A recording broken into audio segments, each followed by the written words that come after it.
right. Sorry, did that nigga tickle a cockroach? Yo, what? Hey, yo. Yeah. No. I'm so glad I caught that. I'm so glad I caught that. No. I'm so glad I caught that. No, man. No. Hey, yo. He indeed tickled a cockroach. Let's try to. That's disgusting. Wow. Let's try. Let's tickle a cockroach. That's a different. That's disgusting. That's a different kind of. Look at that roach. Hey, how y'all both gonna put it on the screen? First of all, Ion, why is your phone on light mode? Because I want it on light mode. Is there some colorism going on here? Got him. Now what? Now what? Now what? What's your answer? What's the problem? Yeah, what's the problem? You thought you was gonna get my man's like that? On, like, bro. what's up? Nah. Why you hate that? You, big dog. Why you hate that, Ty? I got you, big dog. Because it hurts my eyes. Nah, because you got weak eyes. Because you got weak eyes. Now we supposed to be in dark mode because you got messed up eyeballs. Nah, Itachi. No, Itachi. Because he got. I appreciate it. I appreciate it though. You know, you got a stigmatism. That was so disrespectful. That was so disrespectful. That was so disrespectful. Don't you ever disrespect Itachi like that again. No, pardon so. Yo, all right, let's try this again. What is good, everybody?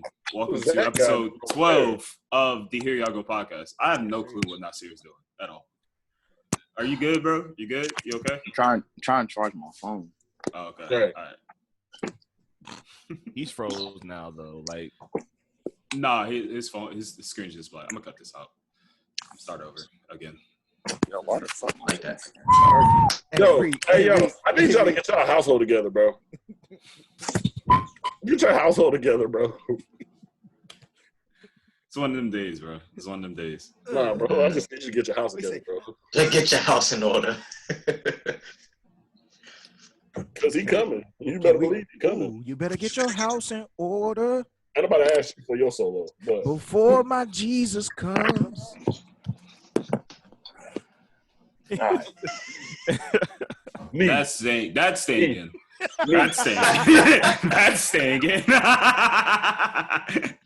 has made the episode. That's okay. I'm gonna praise him anyhow. Go ahead. Are we good now? Everybody good? Everybody sure? All right.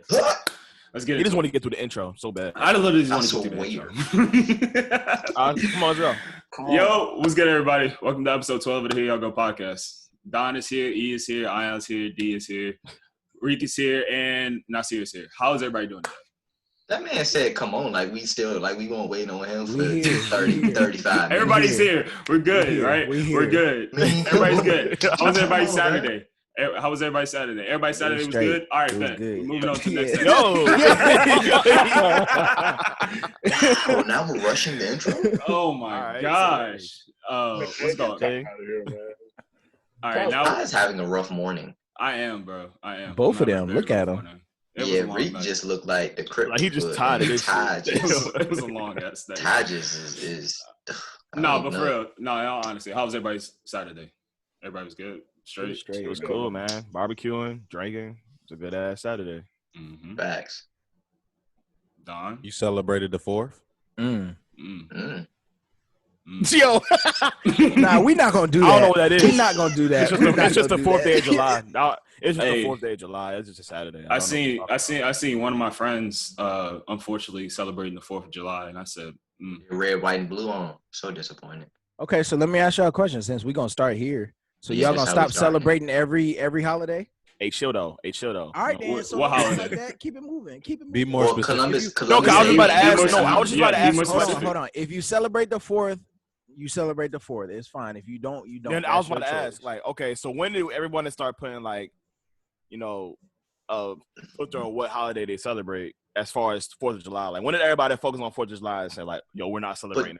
But the 4th has always been like an ongoing issue. It has, but like everyone like now has made it. It had no. What you talking about? But people just kind of use the 4th as like, all right, boom, I'm gonna get these fireworks. I'm gonna light these fireworks. Yeah, cause I like the fireworks. I ain't celebrating the actual day itself.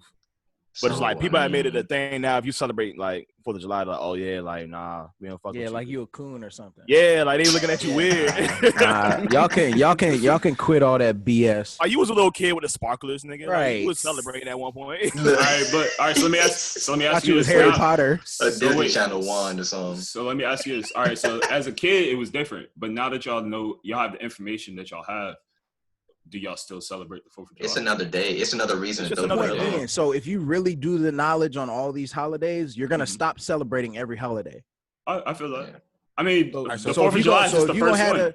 right, so if you're gonna have the energy toward the 4th of July, do your homework on Easter, do your homework on Christmas, do your homework on Thanksgiving. Y'all gonna stop celebrating Thanksgiving? No, you're not.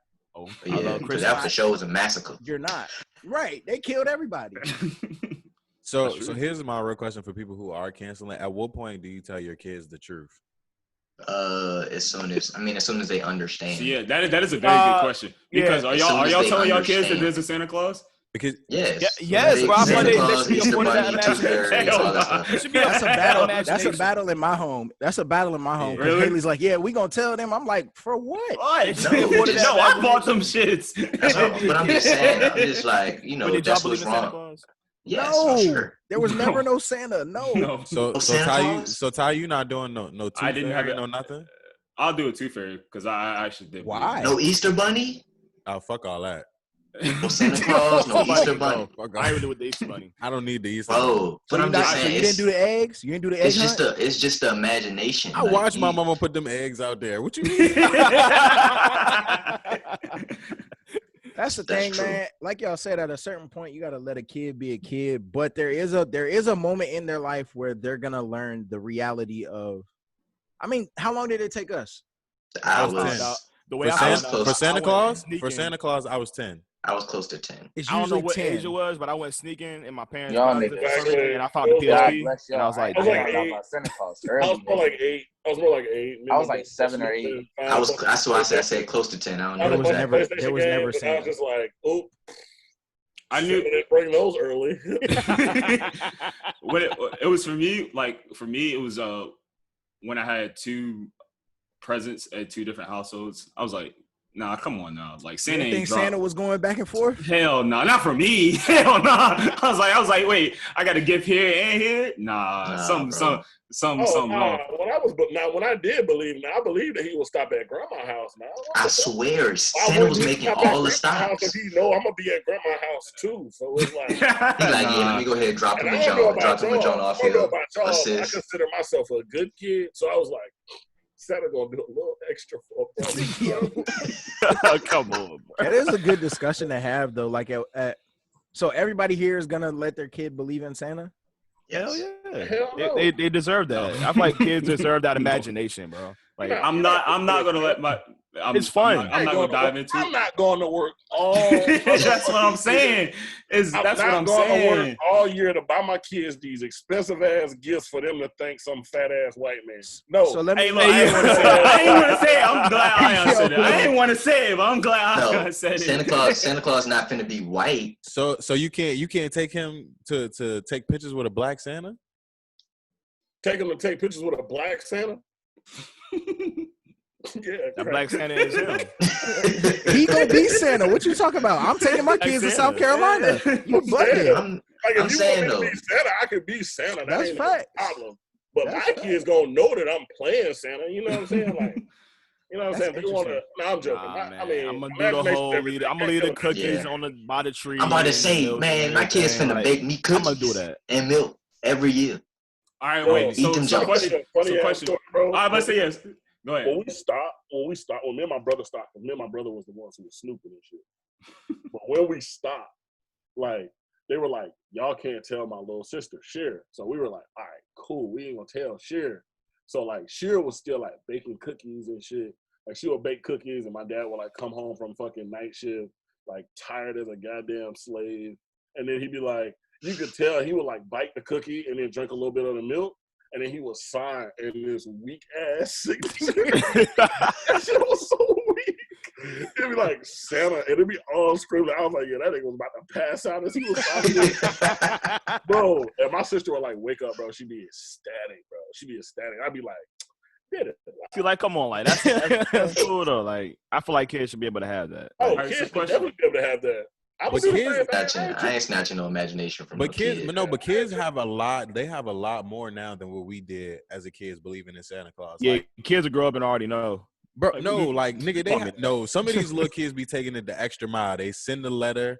They got the little post. Your parents ain't make you send a letter to Santa Claus and track where Santa was at. Yes, oh yeah, Santa was over top of the little. They got fucking. I never did that. I never did that. Bro, no, nigga, now they got Elf on the shelf. The whole 9, shorty. Niggas got GPS on Santa now. Yes, bro. Hell yeah. You ain't never had that. You ain't never had track Santa. December 1st come. We write a letter. Parents say, write a letter. Boom. Write that letter. We think we putting that bitch in the mail. No, damn well our parents pull that shit out. Appreciate that. Been looking at it. And oh then my God. God. Just from there, you just hope that you got what you want. And that's cool, you know, man. I never had that, man. I never had that. And I'm not mad that I missed it, because like, what do I look like? Yeah, bro. Sad childhood, bro. That's okay. No, what you talking about? It was amazing. Don't do that. You remember waiting to hear somebody walking through your house and like, oh my God, Santa Claus is downstairs. Never. Like, Knew my dad bought them presents. That shit, come on. It's a different kind of feeling as a kid, bro. Hey, you said downstairs? You said what?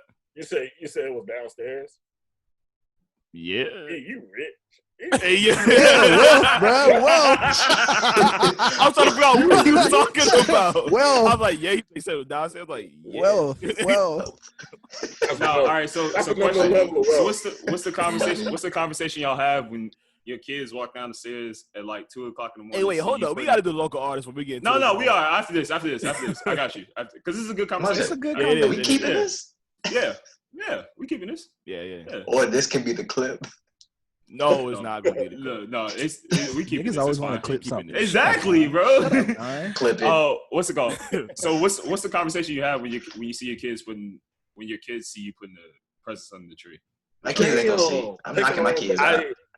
By 10, by 8, 9-ish, I'm gonna just tell them straight up. I'm talking about 4 or 5. You said wait. You said if they caught you. Yeah, putting the presents on. If they catch you at that point, you might as well just tell them the truth. Yeah, look, man. Or you could be like, Santa came. It's the same principles. You do what you're supposed to do throughout the year. On Christmas Day, you get presents. It's the same principles. Just know that they're coming from me and not some white dude that only works one time a year and lives off of welfare. Lives off of welfare. Come on, man. He got hate for Santa in his heart. That nigga found out he wasn't real. He got around the whole world. Bad hate. Iron. That's a lot. That's a job for real. Welfare. All right, let's hop into this local artist. Al Don's with the song. Al Don's with the song "Just Another." Just another nigga, dog skinned it, head nappy. Just another nigga, one mama, no daddy. Just another nigga trapped dead in the system. Just another nigga screaming, fuck y'all. Back when bro was banging in that Beamer, baby blue. Back when 2G had me under his wing, I wore a view. I had it made up in my mind. I reap a meal for 32. This type of shit don't come true and raised up in this Norfolk Zoo. Ain't no lions, tigers, bears, just sharks, pistols and bad news. Leeches, coffins, reapers, often visit for the funeral. Teachers lost me, preachers lost me. All I wanted was the truth. Fuck your wakers in the mule. I need the world, what it used to. Before I come above my sums and waist to getting comfortable. See, I held down my shift to raise, cap it to and flip the count on knees and mouth to list a mountain through the roof. These crackers love America's dream until the niggas come true and then they tell me that. All right, bet. Whatever I think about it. Darrian. Go ahead, D. Hey, it was dope. Shout out Ravesh. He put me on to this guy. I've seen him on Instagram. The guy's talented, man. You at a certain point, being able to spit that fast and continue it throughout the whole track, yo, I hate because he knows everything I love, man. I hate y'all. Bro, I said Al Don, we're not laughing at your track. It's just we recorded this before, and bro, wanted him to say the same thing. Same thing, bro. I was going. Go ahead, man. I didn't hear it. So go ahead. Yeah, man. Talented dude. We know. I hate you all, man. I really do, especially you, Rose, bro. But yeah, man. Nah. The dude is very talented. I went back and checked out some more of his music. And you can kind of see from when he started to this track, you can see the progression as an artist. You can see him grow throughout it. So excited to see a project from him. And I feel like I say that about every new artist, but it ends up being I'm excited to see a project from these people. So ain't nothing wrong with that. I mean, yeah, you had something to offer.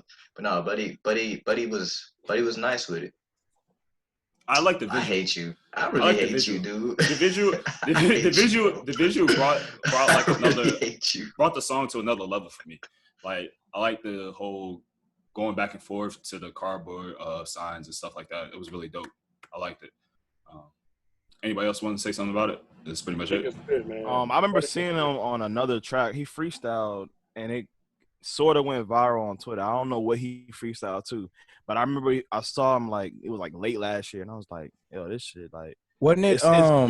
It was Reason's song, wasn't it? Yes, it was. Yes, it was. Yeah. It was Reason's song. I forgot what song it was, but I was like, "Yo, like it's good to hear new artists coming out of VA and to sound that professional of a rapper. Like he sound like he's been rapping forever, and you can tell he's comfortable with whatever he's doing right now. He in his pocket. He has his pocket. So I haven't listened to a project yet. I don't know if he has one, but I'll definitely be checking into it. It's Flick It Up. Flick It Up. This is a project. No. Flick It Up. Flick It Up was the remake. The remake. The freestyle. Freestyle. Yeah, got you. He killed that too. All right. Question: where do y'all want to start? We want to start with Pop Smoke, or do we want to start with August and Jada? Just going. Let's get Pop Smoke. I don't want to say out the way. Go ahead, say it. Go ahead, say it. Because you was about to OD.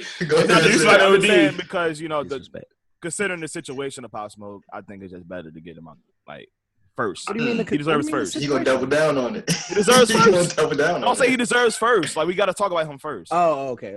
That's what I'm saying. Like y'all terrible. Y'all trying to figure out where he was going. Y'all trying to flip. He was like, yeah, we just need to go ahead and get Pop Smoke out the way.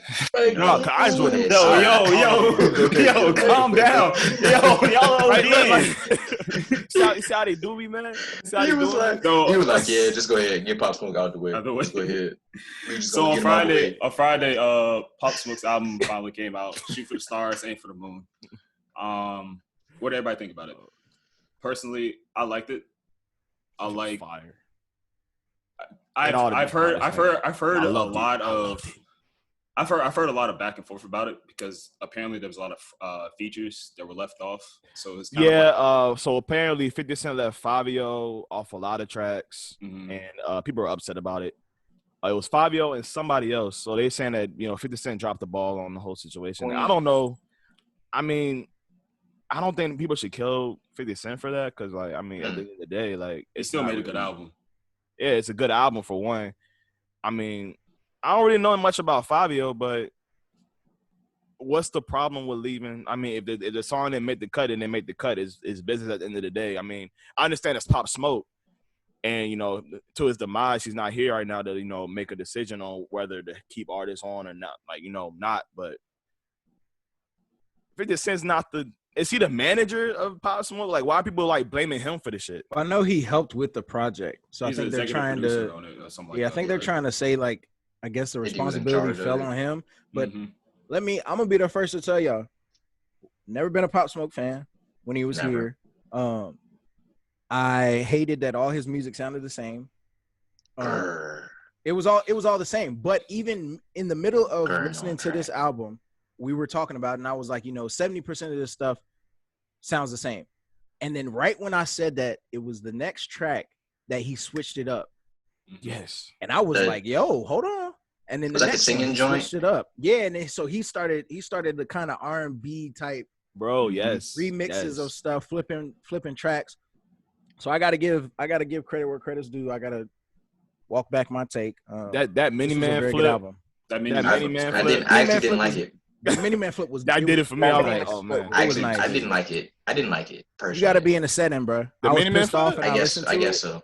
I was pissed off, and then I listened to it, and it fueled my rage. Maybe it's something I gotta go back. I think that's what makes this situation sad because you can see like the potential. Yeah, you can see the potential that Pop Smoke was like he was gonna be that next one, bro. Like Maybe he has so many different pockets on that song, even though most of it did sound the same. Which I feel like is talent in his own to make the same track and the shit still sound good.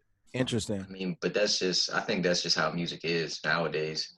But I mean, the project overall, like Darrian said, like it was a dope project. Like it was, and I haven't been a Pop Smoke fan. I actually disliked a lot of Pop Smoke's music before this project. His music is real fun to sing, bro. I didn't. I be singing Dior out of nowhere. I only like phrases out of that song. Yeah, that's a fact. I just be saying the ad libs. Yeah, I just like the phrases. Like, but I don't like the song. Just like the way that I heard. So it's just, yeah.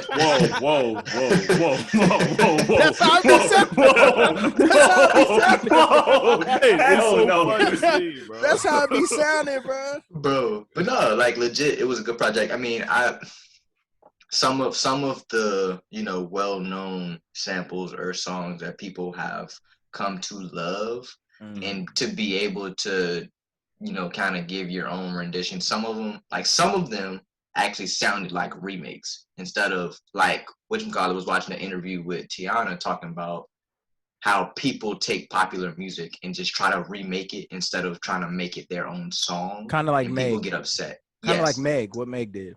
Yeah. Yes. So it's just like I mean, I guess a lot of stuff was raw and uncut because he probably didn't get the chance to finish it. Mm-hmm. So you just kind of had to go with the version that they had and tweak it and whatever. But I mean, overall, it's still solid.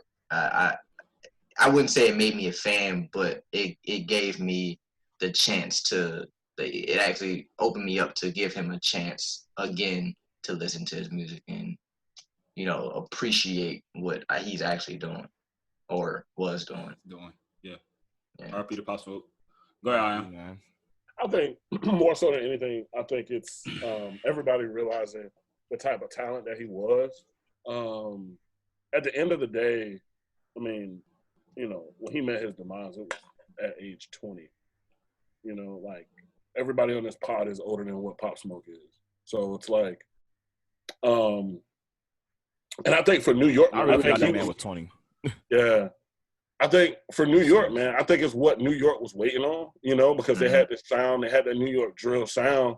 And then you get a guy who's come in, he's young, he's really about it, you know what I'm saying? He's really about it. And his sound is, what the streets really been waiting on, which is why, to me, I feel like 50 Cent took such a liking to him. And I'm like, let me take him under my wing, because it's like, I don't really feel like there's been an artist after 50 that would come in and like change the game what Pop was about to do for New York. Like what 50 did for New York at the time of Get Rich or Die Trying. At the time of Get Rich or Die Trying, it's like that ain't been done in a long time, because for the longest, if we being honest, New York been lagging. West Coast, Midwest, and the South been running this shit. They've been running it. Like, for a very long time, Atlanta ran it. I'm sure if you look at it, New York has some artists, but right, they definitely had artists. Not saying that they haven't had artists. I mean, Bobby Shmurda was the one on the scene. Bobby Shmurda, you know what I'm saying? Like, as much as we don't care for him, don't even say it. Came on, so it's like. I fuck with Davies personally. We also got to go Sheldon. Davies. Nah, Davies. I was about to say. Before we get on Davies is from New York. Davies, let me finish what I got to say. Davies is another conversation. But at the end of the day, I just felt like Pop was that guy that was he was going to be the face of the New York hip hop scene again. You know what I'm saying? And with this album, man, it's really good. It's a really good album. Especially for it being posthumous. Like it's I feel like 50 Cent did the best he could. He did his best. I think it was what he had. I felt like he did the best he could. I heard a lot of people complaining about the Quavo features. Listen to me. Quavo was making Quavo and Pop Smoke. Quavo and Pop Smoke sound good together. Get over it. Mm-hmm. Like at the end of the day, music is about the sound. It's that New York shit though. New Yorkers are never happy, bro. So it is what it is. People gonna find a way to find something about music. Those two distinct sounds come together really well. So agreed. That's That's what that is. Like, leave that alone. But far as Pop himself, it's R.I.P. Pop. Can't say Pop without the smoke. You know what I'm saying? Talent gone way too soon, just like a lot of brothers. But interested to see who's gonna fill those shoes. Well, it's gonna be Fabio or it's gonna be somebody else. I think when Bobby come out, yo, yeah, that's gonna be a time. Yeah, that's gonna be a time. I hope so, man, because it's a lot of times where rappers come out and we like and drop off the place. And then like they be hype. Everybody be hyped for like a week, and then all Bobby got to do is come out and make a hot nigga remix. What? Yeah, we good. We gonna be fine. We good. Everybody gonna be doing a dance and everything. With like 10 rappers on it. You got like 10 rappers on it. All right. E, you wanna touch on this Westside Gunn? Because I know you was big on it. Man, I don't know how Westside is able to just continue to just drop fire like this every time. Like, it's undeniable how Griselda has really applied a certain kind of pressure to hip-hop, but still remain their own and not separate from the others. So Westside... Pause, hold up. Before you go on, hold on. Westside Gunn's album is Flygod, is an awesome god, too. But you can continue now. My bad. I forgot to say. Man, everybody know the name of the album, man. I'm honest to God, didn't remember the name of the album. Did y'all listen? I did. Yeah, I listened to it. Yeah. I'm gonna tell you this, bro. Before you continue with your take. Again, I mean, I'm really done. I'm a Griselda. No, and that's your right. And you really Griselda mans. To the core. That's your crew.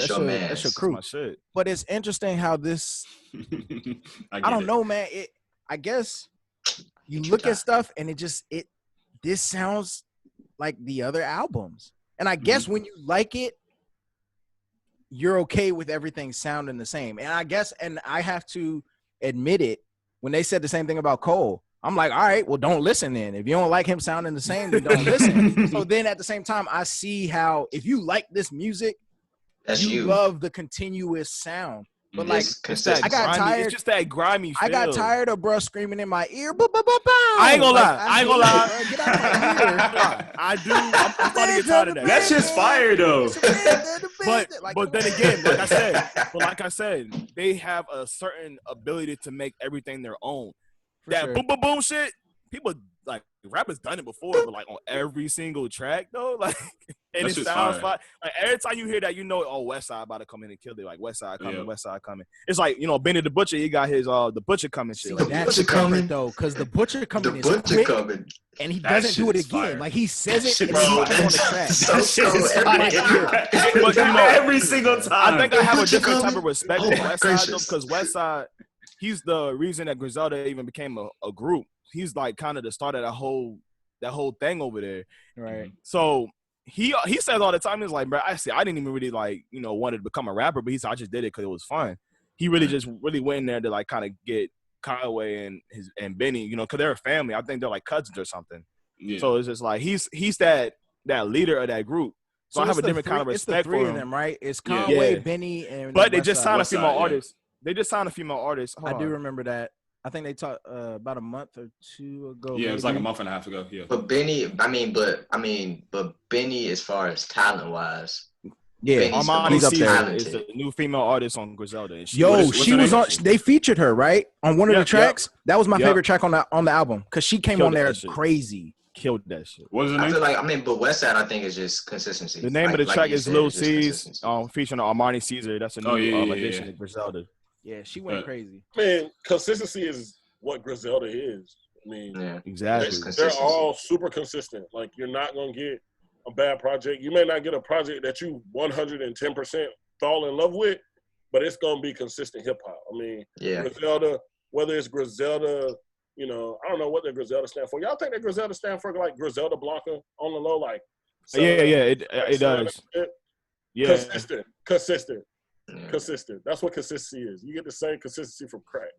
You know what I'm saying? Like, yo, get this shit love crack. Wow. Yo, wait a minute. Hey, is it something that you want to tell us? Hey, pray for him. Hey, no, all right, go ahead. Westside got the funniest bars ever because on one of the tracks, what was it? Drive by Love, and he said, "I fell in love when you cooked that brick naked." Yeah. I'm sorry. That's a clean caveat off of your off the crack. As consistent as crack line. Crack. So, I mean, that was good. That was good. Consistent as white cocaine, baby. All right. So quick second, hold up. Pop Smoke album. Everybody's favorite track, right quick. That Powder Sugar. Yo, come on. Wow. What? Smack. Booger Sugar White Girl. Goodness gracious. Oh my God. All right, My Miley favorite track Cyrus. was Got It On Me. Got It On Me? The Meaning Man flip. Like that All right. did it for me. What about the Westside one? We can do both. Shit, man. Michael Irvin and it was Michael Irvin. Yeah. Let me see. And Jose Canseco. I don't know who Stove God. What's the dude name? We God put something. Stove God Cooks. Yeah. He was featured on one of the podcasts that everybody listens to on the Sleeper. I'm not gonna give no free promotion, but bro, come on. We love y'all. We have to be love y'all, open. JB. No, he was- man. no, he was a sleeper on one of their episodes. Now I went back and listened to his album. His album goes crazy, actually. Yeah, I have to go listen to him because he was killing on both of those tracks he was on. Back to back. So for me, favorite one on Pop Smokes is For the Night, and then for the Westside one, I think the Lil C's one with Armani Caesar. Armani Caesar. Probably. That was a good one. All right, go ahead, Don. Interested to see what she gonna come out with. Sheesh. For the Pop Smoke jump, it was between Yeah and the Woo. I know a lot of people just like, I know, don't question me. Don't question me, Reek. Like, it is just what it is. I don't know. I like the track, like the Woo, just Roddy Ricch and him with it. Like, it just sounded good. Okay. Like, it just sounded good. All right, Aaron, what you got? Snitching. Okay. Also a good track. Oh yeah, that's a banger. That jump was hard. 40 years. Also a good track. Yo, fuck with me. Snitching was tough, and for Westside, I haven't finished listening to the Westside yet. That's cool. All right, go ahead, D. Definitely the Woo. That 50 and Roddy, like that combo with Pop was like that was it, heaven, bro. But my second one was the Tunnel Vision. That outro was nuts. Yeah. And that's when I told y'all at that moment, I realized, oh, this nigga really about what he talking about. Like, I was like, oh, this is it. Let's see, the West Side, it was definitely the one with Armani Caesar, Lil C. Lil Yeah, C. that's my favorite one. Yeah. Go ahead, Reed. Mine is Got It On Me and Lil C's. All right, bet. Nasir? I got it on me. Mine's just the Woo. Like I'm with Don and D on the Woo. That was just a dope ass track. I also like the Genuine flip too, bro. I can't. It wasn't bad. It wasn't bad. I like. What's the worst one? No, it wasn't. No, that was definitely it the worst wasn't. one. It wasn't. That was No, the worst one. I don't think you're a fan of just artists flipping anything. No, I am though. But I am. That's the crazy part. I am when you make it your own. But you're not.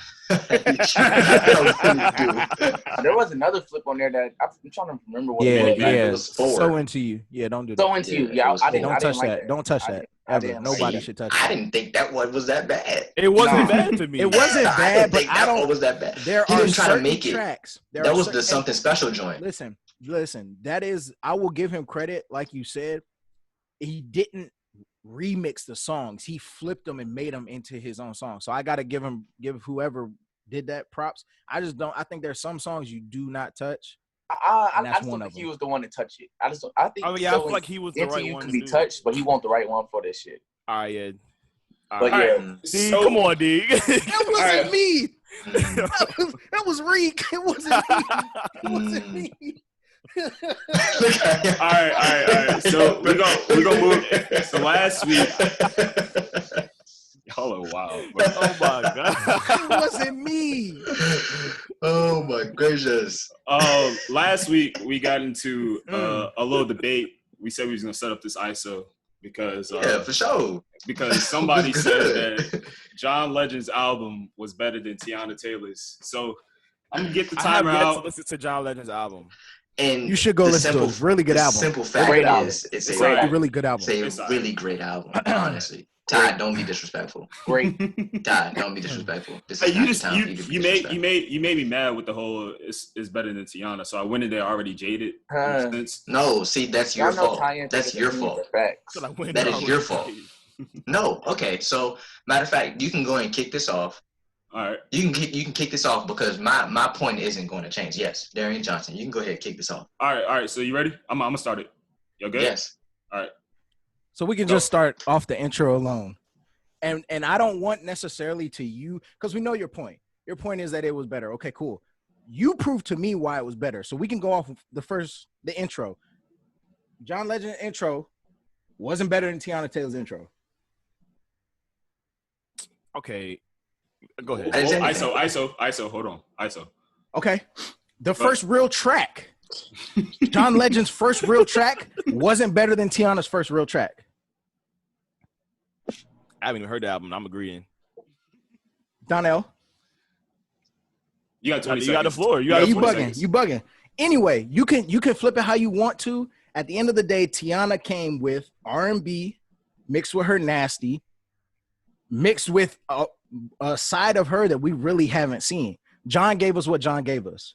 And I respect John, but it wasn't nothing new. All right, but that's cool. Don, that's you shaky. Ready? That's really shaky. Come on, Don. Are you ready? All right, go ahead. Yeah. All right, so this is why John Legend's album was better. One, the two albums are two different feels. Teyana opened you up with that part. No, Teyana opened you up with that intro and set the stage for what she was bringing after that.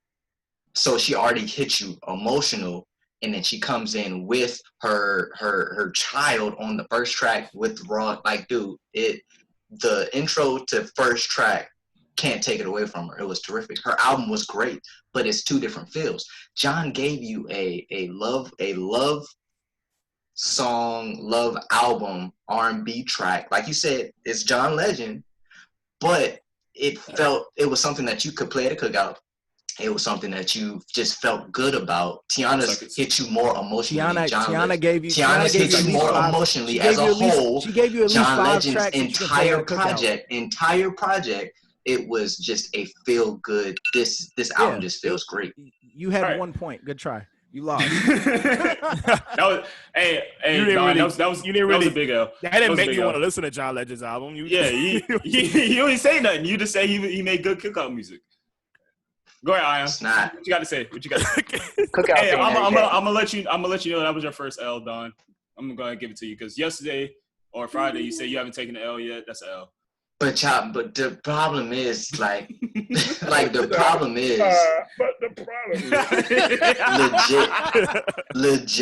Y'all just love Teyana's album so much. It was a great album. Before I listened to Teyana, John's album was great.